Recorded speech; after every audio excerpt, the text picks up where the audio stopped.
Hello everybody, I'm hopping on today to talk about some power words really, and words that we use quite often as excuses. And I hope you're going to find this interesting. I'm calling this really I can, and it's about the power of having a positive mindset and using positive words to ourselves to help us get encouragement to do things. So to start with, I just thought I'd ask you, have you ever caught yourself using the words, I can't do it?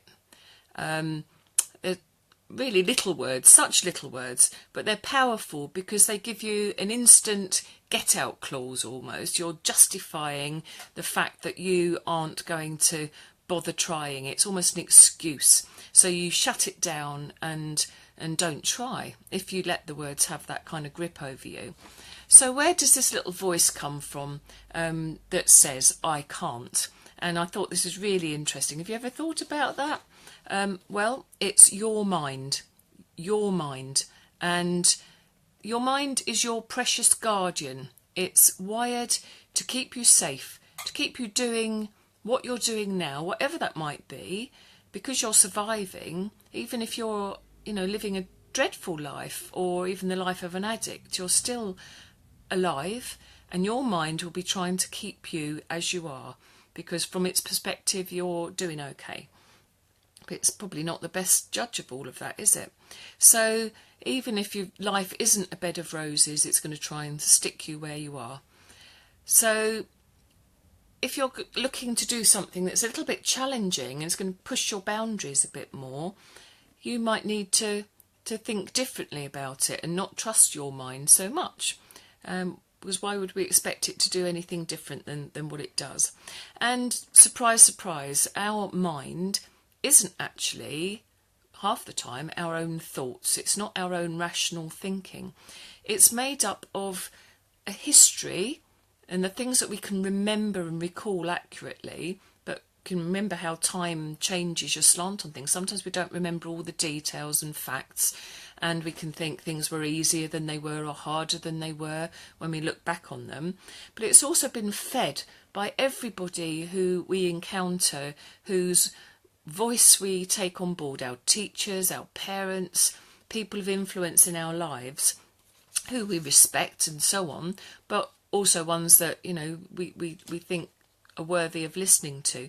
And their voices are in our heads then, and their opinions are in our head, and it stays in there. So once we start trying to do something a bit different, then we get these voices popping up. And I've had this quite a lot. I was thinking, well, what voices have I had? I've been quite clumsy when I was a child. I was told I was clumsy. I was always falling over, probably eyesight related a lot of the time. I was always breaking my glasses as well. I've worn glasses since I was very young. So I'm clumsy, and that has limited, up until recently, how much I would challenge myself to try physical things that might be hard, might be different, because I just thought, I can't do that because I'm clumsy. I've had things like, you're too emotional to be able to cope with that type of situation or this type of situation, so I've not put myself in those situations. And more recently in the work environment, I did a post the other day about something similar related to kindness in the workplace, but I've been told that I'm not directive enough to be a leader. I'm too kind, I'm too nice. Excuse me, I'm just going to pull the curtains a little bit because the sun's dazzling me. Hope that's okay. So all of these voices that we get can stifle our ambition. They can shut us down, and in most severe of cases it could actually stifle your dreams and your ambitions, the things that you really, really want to achieve for yourself or for your life, for your family. So it's not a great place to be. So what can we do? Obviously, we've got to take a different attitude towards those words and to the issue or the thinking that's happening. And how are you going to do that? Well, I would suggest it's probably surrounding yourself with people that think differently. Don't go back to the same people when you've got a new idea of something you want to try. Go to like-minded people, people that are already achieving in that field, perhaps already making changes in their lives, have already started a business, have already stepped over that line that you think is safe or isn't safe, and that your mind is telling you. Don't ask the opinions of the ones that are already the naysayers, if you like. But obviously, if it's something that really, really is unrealistic and you can't do everything, then there's some sense in it sometimes. So I was thinking about this, and obviously with my bent perhaps towards clumsiness, I have to accept my limitations, and if I had a real desire to tightrope walk across the Niagara Falls, then perhaps that's unaided, of course, not with a helicopter with a nice emergency safety line and a safety net underneath me. I really can't see that I'm going to get very far with that, so it's a waste of my time and effort. But there are ways around it, and I could start smaller and try something a little less ambitious. But sometimes it isn't realistic. But if it is something that you really want in your life, you really want to change, then you need to think differently and approach it differently. So I've already mentioned a different crowd, and also perhaps a coach and a mentor, so somebody that is unbiased and isn't going to be impacted by what it is that you're doing. Then they haven't got any view on whether you should or shouldn't, but are there to listen to what you're saying and help guide and support you in that ambition, in the action that you want to take. And obviously don't listen to the doubt in your mind, because it will keep creeping back. It's there, it's doing its job always. So that little voice will creep back and say, oh, don't do that, or well, you knew it was going to be hard, or it's too hard, perhaps you should just give up, perhaps you should just go and do something a bit different.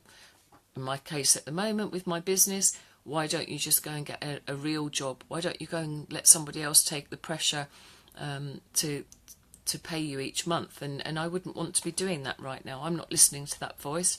I'm doing my business, and that's that. So whatever the issue, there is a solution. Believe there is a solution. There is a way round it.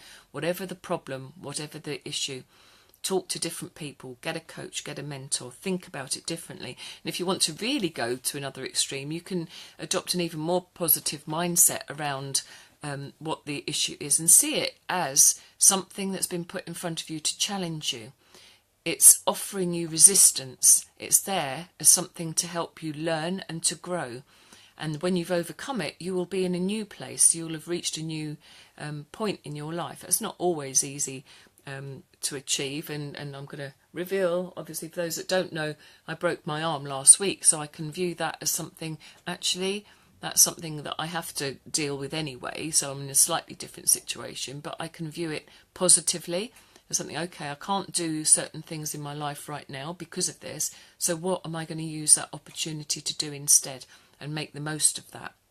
So I think I've covered everything I need to, really. So in terms of these words, I can't do it, stop saying that to yourself. Stop believing your inner voice and think, I can do it. I've just got to find the way how I'm going to do it and who can help me on that journey. Be positive about it. Have that positive mindset. And if I can help you, then don't hesitate to get in touch with me. And remember the words. It's not going to be as easy as the magician makes it look, but the word abracadabra, that's actually, if it's translated, it's, I believe, Arabic, and it's as I speak, so I create. So if you say, not just abracadabra, but if you say, I can do it, then hopefully you're going to achieve far more in your life and take it forward. And thanks very much for watching. And Gary, thank you. No, I'm not going to take up an arm wrestling challenge at the moment, but maybe with my right arm at another time. Thanks very much. Bye.